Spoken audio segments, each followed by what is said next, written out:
قتل، توطئه و پنهانکاری. چه چیزی بیش از این میتواند داستان بزرگترین امپراتوری دوران باستان را جذب کند؟ اولین شاهنشاهی ایران یکی از بزرگترین امپراتوری‌های جهان بود. اقتصادی سازمان یافته، حکومتی ایالتی و پادشاهانی با گذشت به همراه پیشرفت‌های عظیم در تمدن بشری که با مرموزترین و خونین‌ترین سیاست‌های درباری در تاریخ جهان ترکیب شده بود.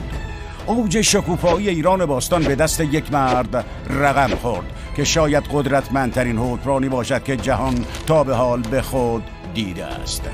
داریوش بزرگ. به ویدیوی معرفی داریوش بزرگ و داستان چگونگی تبدیل شدنش به شاه شاهان جهان خوش آمدید. امپراتوری نو آشور به مدت 300 سال بر خاورمیانه حکمرانی کرد، اما نابودی آن در سال 612 پیش از میلاد باعث ظهور یک موقعیت جغرافیایی سیاسی چند قطبی در منطقه شد.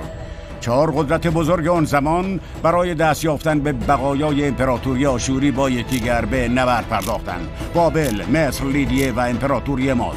اما شخصیتی از شرق کوهستان‌های زاگرس بر تمامی آنها سایه افکند. نوه استیاگ پادشاه مادها به نام کوروش. کوروش استان انشان را علیه استیاگ متحد کرد. 3 سال بعد در سال 550 قبل از میلاد کوروش موفق شد قاطعانه استیاگ را شکست دهد و مادها را وارد امپراتوری در حال ظهور خود کند.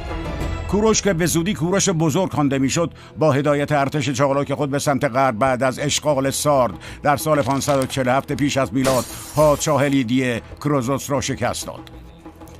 در نهایت قدرت بزرگ میان رودان بابل را در هم شکست و شهر بابل در سال 539 پیش از میلاد به تصرف ایرانیان درآمد. کوروش به دلیل اقدامات صلح‌آمیز و انسانیش در زمان اشغال شهر به عنوان بنیانگذار حقوق بشر در تمام دنیا شناخته می شود. او که حالا لقب پادشاهی عالم را از آن خود کرده بود، پس از ساماندهی امپراتوری جدیدش در سال 530 پیش از میلاد درگذشت.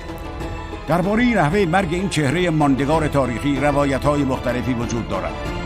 هرودوت نوشته است که پادشاه در نبردی با ملکه سکاها کشته شد و گزنوفون بر این باور است که او در زمان خوابدار فانی را ودا گفت. شرح کارهای صورت گرفته توسط من بعد از حکومت رسیدنم چنین است: پسر کوروش به نام کمبوجیه یکی از اعضای سلسله ما قبل از من به پادشاهی رسید. کمبوجیه برادری به نام بردیا داشت که از یک پدر و مادر بودند. سپس کمبوجیه بردیا را کشت. پس از کشته شدن بردیا به دست کمبوجیه، مردم نمی‌دانستند که بردیا به قتل رسیده است.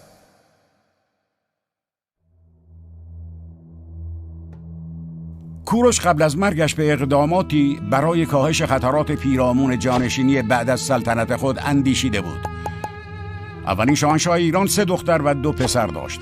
پسر بزرگتر او کمبوجیه به ولیعهدی منصوب شد تا پس از مرگ کوروش وارث امپراتوری نوپای ایرانیان باشد. پسر کوچکتر بردیا به سمت فرمانداری بلخ، بزرگترین و مهمترین قلمرو شهر، منصوب شد. به علاوه در مقایسه با ساتراپ‌های عادی و غیر سلطنتی امتیازات اضافی به وی اعطا شد، از جمله معافیت از پرداخت مالیات یا خراج به حکومت مرکزی. این اقدامات به وضوح با هدف خنثی کردن هر گونه شورشی از طرف بردیا انجام شده بود. نقشه کوروش برای دنیای آینده بر همه روشن بود. کمبوجیه بر تخت نشست و بردیا یار وفادار او در استانهای شرقی بود. پس از آن که پادشاه بزرگ در پاسارگاد به خاک سپرده شد، بردیا دست به تأسیس حکومت خود در شرق زد و پادشاه کمبوجیه به سمت 4مین و آخرین قدرت بزرگ منطقه یعنی مصر لشکرکشی کرد. فرعون امسیس دوم در اقدامی فریبکارانه به بهانه جنگ سعی کرد دختر دیگری را به جای دختر خودش به عنوان همسر نزد کمبوجیه بفرستد. این امر سبب شد پادشاه ایران از خشکی و دریا به مصر حمله کند. این پیروزی واقعا شگفت‌انگیز بود. ایرانی‌ها در سال 525 پیش از میلاد قاطعانه پسر امسیس پسمتیخ را در پلوزیوم شکست دادند.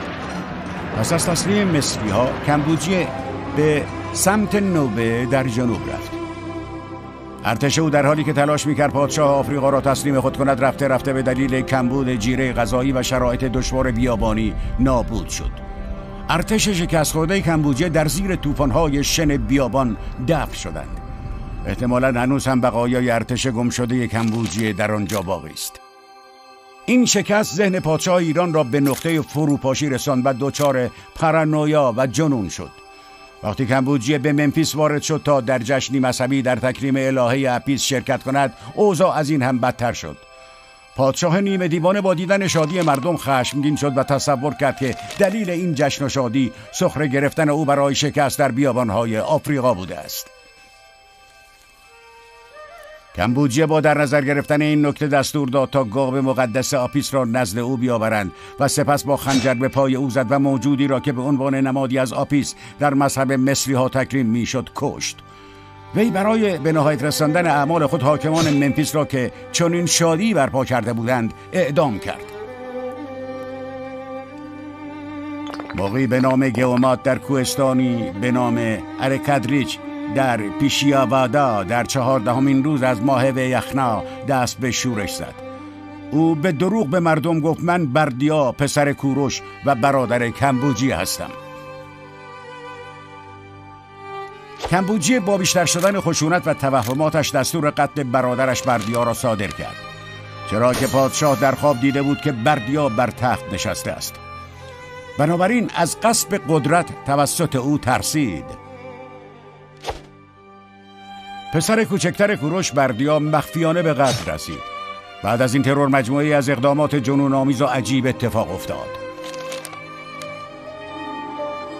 پادشاه میخواست برخلاف سنت ایرانیان با خواهرش ازدواج کند، اما او را به دلیل عزاداری کردن برای برادر مرده‌اش بردیا کشت.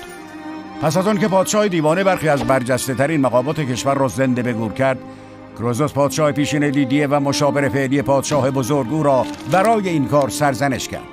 کمبوجیه که از این زبان درازی به خشم آمده بود سعی کرد او را با تیر و کمان بکشد، اما کروزوس توانست فرار کند. کمبوجیه افرادی را به قصد کشتن او فرستاد. در نهایت آنها نیز از کروزوس والا مقام محافظت کرده و نظر کمبوجیه را تغییر دادند و او به مشاورش امان داد. او از اینکه کروزوس به قتل نرسیده خوشحال بود، اما به هر حال افرادی که در قتل تعلل کرده بودند را اعدام کرد. در حالی که لحظه به لحظه بر جنون پادشاه ایران در مصر افزوده میشد، دو برادر مغ علیه پادشاهی ایران دست به شورش زدند. گفته میشد یکی از مخاب بردیا شباهت زیادی داشت. شورش این مغ که گئومات نام داشت در تاریخ 11 مارس 522 پیش از میلاد شروع شد. این اتفاق به عنوان سلطنت پادشاه دروغین در کتیبه های بابل به ثبت رسیده است. جارچی ها از طرف گئومات به سراسر امپراتوری اعزام شدند و پادشاهی جدید را اعلام کردند و به ساتراپ‌ها اطلاع دادند که برای 3 سال در دولت بردیا خراج و مالیات گرفته نمی شود. مردمی که از قتل بردیای واقعی به دست کمبوجیه دیوانه خبر نداشتند و پاداری خود را به مردی که فکر می‌کردند پسر بازمانده کوروش است نشان دادند. یکی از فرستادگان گئومات خود را به ارتش کمبوجیه در مصر رساند. او شجاعانه به سربازان گفت که به جای کمبوجیه از بردیا اطاعت کنند. ارتش به این فرمان توجه نکرد، اما پادشاه فهمید که این دستور از طرف بردیا نیست و توسط مردی به نام پاتیزتیس یار گئومات که در زمان اقامت کمبوجیه در مصر عهدهدار مسئولیت خانواده سلطنتی شده بود صادر شده است. پادشاه که اکنون فهمیده بود باید شورش را سرکوب کند، با عجله بر اسب خود تاخت تا ارتش را به ایران برگرداند. با این حال زمانی که کمبوجیه بر مرکب خود نشست، شمشیر از غلاف روی پای او درآمد و تیغ تیز شمشیر او را زخمی کرد. او از همان نقطه‌ای که گاو آپیس را زخمی کرده بود، یعنی از ناحیه ران زخمی شده بود. زخم به سرعت عفونت کرد و کمبوجیه متوجه شد که چیزی به انتهای عمرش باقی نمانده است. در این زمان بود که متوجه شد خوابی که در آن بردیا بر تخت نشسته بود حقیقت داشته، با این تفاوت که به جای بردیا گئومات بر تخت نشسته بود.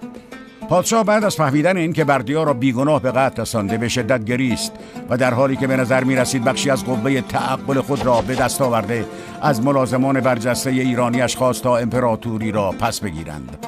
آنگاه پس از 8 سال حکمرانی جان سپرد. در ساعات پایانی عمر پادشاه، داریوش مردی که نیزه‌دار پادشاه بود در کنارش حضور داشت. به مدت 8 ماه بعد از مرگ نابهنگام کمبوجی، گئومات به عنوان پادشاه دروغین حکمرانی کرد و به نظر می رسید که به خوبی از مهلک جان سالم به در برده است. با این حال در ماه 8 فریبکاری های مغ آشکار شد. اوتان اشرافزاده ایرانی ثروتمند و عضوی از طبقه حکمران امپراتوری بود. دختر او فیدون که با کمبوجی ازدواج کرده بود، اکنون به همراه بسیاری از همسران پیشین او به عقد گئومات درآمده بود. اوتانه که نسبت به پادشاه بردیا شک داشت و گمان می‌برد که خودش نباشد، از دخترش خواست دفعه بعد که به بستر همایون می‌رود گوش‌های همسرش را نگاه کند، زیرا او می‌دانست که کمبوجی سالها پیش گوش‌های گئومات را بریده است. حتی اگر او به بردیا شباهت داشته باشد، گوش‌هایش باید بریده باشد. وقتی اوتانه مطمئن شد که گوش‌های او واقعاً بریده شده، تصمیم به اقدام گرفت. او به تنهایی قادر به انجام این کار نبود، بنابراین نزد 2 ایرانی با اصل و نسب دیگری که به آنها اطمینان داشت رفت: اردومنش و گوبریا. این 3 که می‌دانستند نیاز به کمک بیشتری دارند، معتمدترین آشنایان خود را در این راه فراخواندند. اوتانه ویندفرن را با خود همراه کرد و گوبریاس و کابوبخش و اردومنش یار معتمد خود ویدرنه را فراخواند. در آخر داریوش به جمع گروه وارد شد. همه به داریوش اعتماد داشتند، زیرا نیزه‌دار کمبوجی دوم بود و پدرش ویشتاس یکی از فرمانداران به نام سرزمین پارس بود. جمع 7 نفره اکنون آماده انجام عملیات خود بود. تا زمان ورود من هیچ کس را جرأت مقابله با گئومات مغ نبود. سپس من به درگاه اهورامزدا دعا کردم: ای اهورامزدا مرا یاری کن. در 10مین روز از ماه بگیادی من به همراه چند تن گئومات مغ و فرماندهان ملازم او را کشتیم. در اولین نشست جمع 7 نفره گفتگویی بین اوتانه و داریوش پیرامون مسیری که باید برای اجرای نقششان و حذف مغ‌ها از مسند قدرت طی کنند صورت می‌گیرد. اوتانه معتقد بود که باید صبر کنند تا اطلاعات بیشتری به دست آورند و هم پیمانان دیگری برای خود بیابند. در مقابل داریوش موافق اقدام فوری بود و چنین استدلال می‌کرد که صبر کردن فقط مقابله با شرارت را به تأخیر می‌اندازد و اگر همه از نقشه آنها باخبر شوند، ممکن است کسی به جهت مقاصد مالی آنها را به گئومات بفروشد.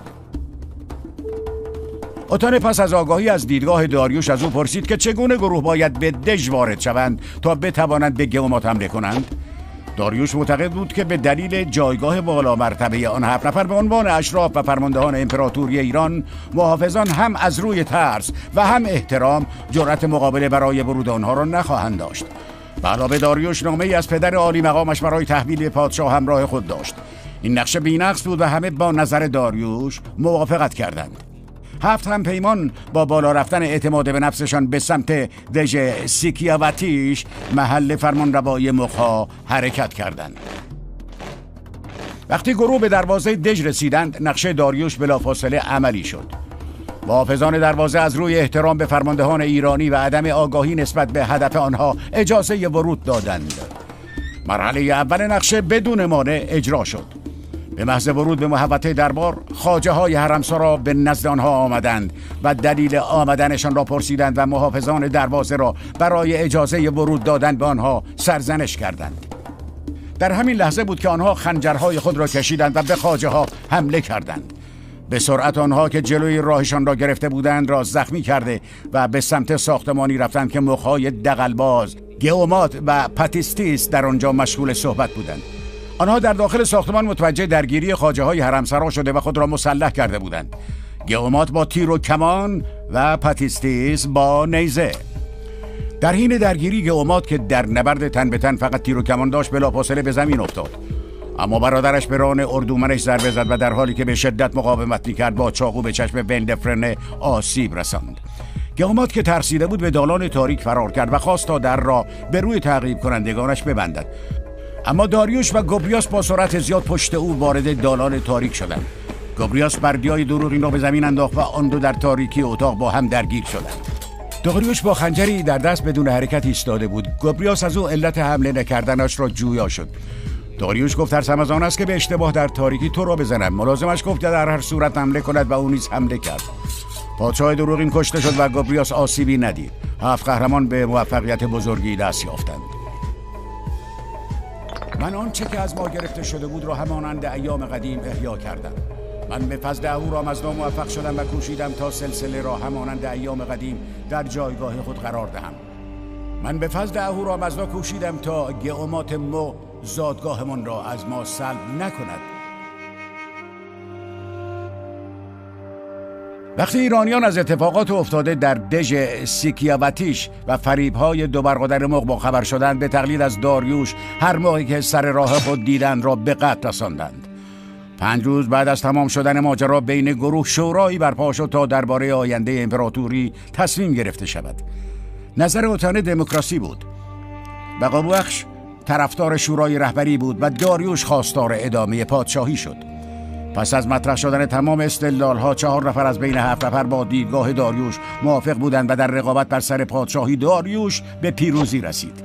او به عنوان داریوش اول شاهنشاه ایران تاجگذاری کرد و صلح و صفا بار دیگر در جهان برقرار شد. در سالهای ابتدایی سلطنت داریوش در جای جای امپراتوری شورش‌های گسترده‌ای اتفاق افتاد. او چندین سال جنگید تا آرامش را به مرزهای امپراتوری برگرداند. پس از آرام کردن اوضاع شروع به تثبیت امپراتوری کرد. داریوش خدمات بزرگی به ایران و جهان انجام داد. او شیوه نوینی در مملکت داری را پایه‌گذاری کرد. داریوش بین تمام شهرهای امپراتوری جاده کشید و چاپارخانه ها را احداث کرد که زیربنای پست امروزی است. ساخت تخت جمشید در زمان او آغاز شد. نکته جالب توجه این است که برخلاف حکومت‌های گذشته در ساخت تخت جمشید از هیچ برده‌ای استفاده نشده است. همچنین کانال سوئز را بین دریای سرخ و مدیترانه برای اولین بار ساخت، کاری که حتی فراعنه هم از عهده آن بر نیامده بودند.